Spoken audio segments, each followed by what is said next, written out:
But hey, let's go. Let's bring John Dillon on the line. John Dillon is with Gasky Dillon and Balance. How you doing there, John? Hey, how's it going, guys? Oh, not doing too bad. So, what good news have you got for us? Well, this last week has been a little light on the case law and gun news with regard to legal matters, but there is one thing of significance that happened, is that the attorneys that represented Mr. Peruta in the Peruta v. Harris California case, which, just to remind people what that is, that was the case that challenged the CCW regulations in California. Recently, their attorneys filed to have the U.S. Supreme Court take a look at that case on appeal. Okay. So that's a big thing there.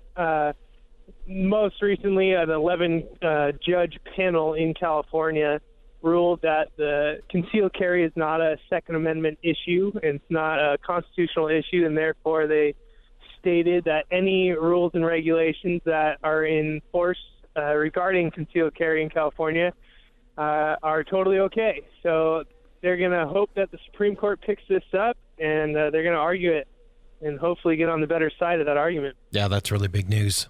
That's huge. Yeah. Huge news. Mm-hmm. Now, how does it work, though? Because right now we're missing a justice, and if you look at the past cases, that would have been the deciding vote. It's pretty much split down the center right now, 4-4. Do you agree with that? Mm-hmm. So I would say it's a tough win right now. So they had to move forward because there was a certain schedule. So they moved forward, but we don't have a ninth justice. So what's the timing look like for all that? Or do you have any insight on that? Or you know what?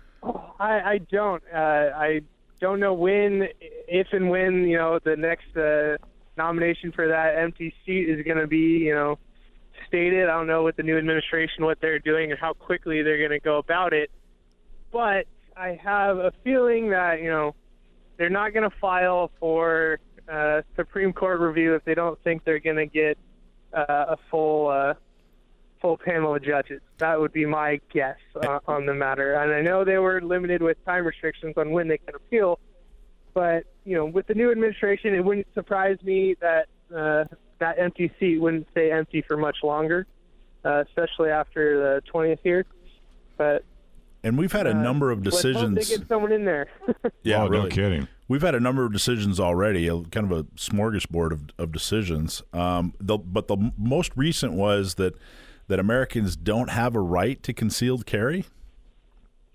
Yeah, so that was the most recent decision with this Peruta case. Is we all thought that if anything, worst case scenario, the decision would come back and they would apply some sort of constitutional analysis, and they would still say, hey, we're in the right. California is fine with their regulations, but they didn't do that. They just said this is not a constitutional issue. So the court did not apply any sort of constitutional analysis to the law, and they just said any law or regulation that California puts in place regarding concealed carry is totally okay, for lack of better words. So it was kind of a interesting decision. I was surprised when I read the holding on that one. All right. Well, if we can't do concealed, then why can't we do exposed? Well, that's the thing. Technically, and when I mean technically, I really mean technically, there are places in California where you can carry openly. But the problem with that is all the other rules and regulations that come on the county and local levels, they prevent any type of open carrying. So the only open carrying you're doing in California is if you are in the middle of nowhere, out in the middle of the desert, where no one is around you for the 50 miles. Right. And so it's effectively banned in California. There's no way you can walk through any of the cities in California open carrying without getting arrested in about 3 minutes. Right. No kidding. Yeah. Like if you went to Walmart, you think Walmart? Oh, yeah. Well, if nothing else, they'd take your picture. Yeah, you'd be on the news real quick with that one. Now, I like being on the news, but I don't like being on the news that way. Well, I don't think any of us do. Well, I think this administration and the next 100 days are going to be really interesting. I have a question about that, John. Everybody says, Trump's in power now, yada yada. And that's great. If that's the way it works out the way, if that's the way you lean, whatever. And I know we try not to get too political on this show, but for those people who think that the federal government's going to come in or swoop in and change California law, what's your opinion, John?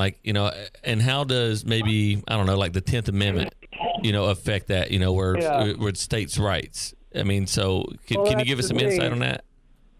Yeah, so everyone loves, state versus federal law when you don't like who's in power with federal law.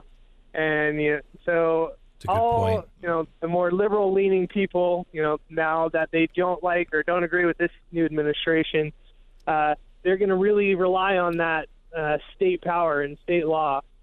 And from what I've been reading just in the news and various articles, it seems like California is kind of getting their lineup together to help with the fight if there ever is a conflict between state and federal law when it comes to California.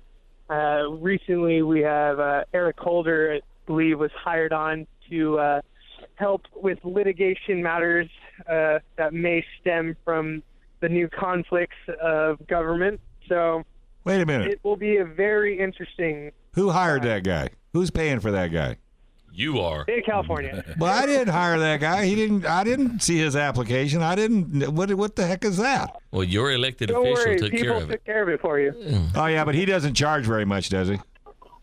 Not at all. Okay, good. Very little, I think. I feel much better.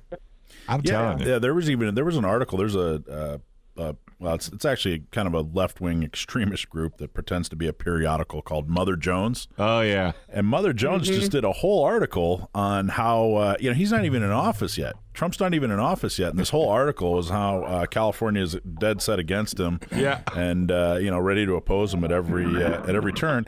And there was a whole subsection on firearms. They were talking about marijuana, and they were talking about some of the other hot button issues, immigration, but there was a whole climate control or climate change, and there was a whole section on firearms, and he hasn't even said what he's going to do yet. He hasn't really talked about what he's going to do yet, but they're already slamming him. The our lieutenant governor, who wants to be our next governor, says the United States is a federal republic, not a monarchy, and California plays an outsized role in our nation's success. And he went on to say that the whole nation can learn from the gun control measures that they've passed in California. Really? So there you go. That's your lieutenant governor. I think it's a little too soon to be, touting how wonderful your gun laws are when they just went through and became effective about 2 weeks ago. Yeah. But that's a personal opinion. Yeah, no kidding. Lance? Hey, John. So for the person on the street, I guess it's just a wait and see deal, right? So with the Pruitt case now, it's just more wait and see.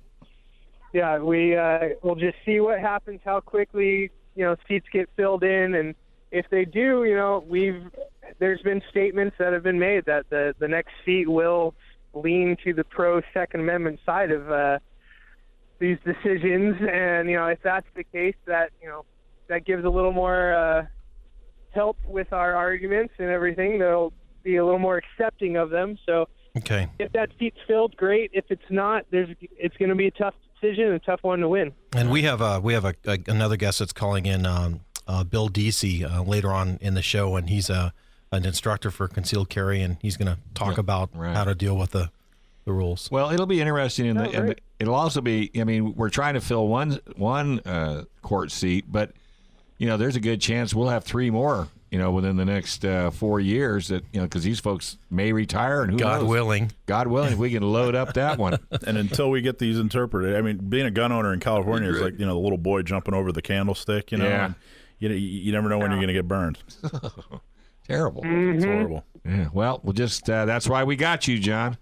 So, folks, if you ever anybody out there that ever has an issue with your firearm, you're more than welcome to give John a call at 760-431-9512 or go to cafirearmslaw.com, and trust me, they'll jump on board and he will defend you to the wall.